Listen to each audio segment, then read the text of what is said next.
নামাজের সিজদায় ঝিমানি আসলে কি ওযু ভেঙে যাবে? নামাজের সিজদায় হালকা ঘুম আসলে, পরে হুঁশ আসলে নামাজ চালিয়ে যাবে, নাকি পুনরায় ওযু করে নামাজ পড়তে হবে?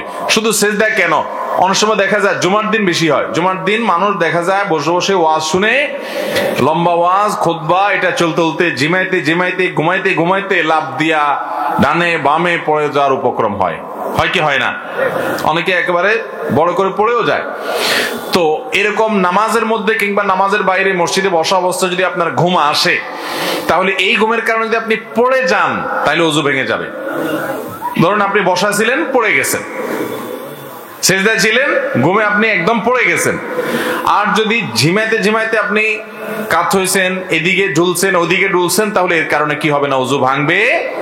আর যদি হেলান দিয়ে কিছুর সাথে আরাম করে ঘুম দেন এবং সে হেলান দেওয়া জিনিসটা যদি সরায় ফেলায়, এমনি তো জাগ্রত মানুষকে সরায় ফেললে পড়ে যায়, সেটা ভিন্ন কথা।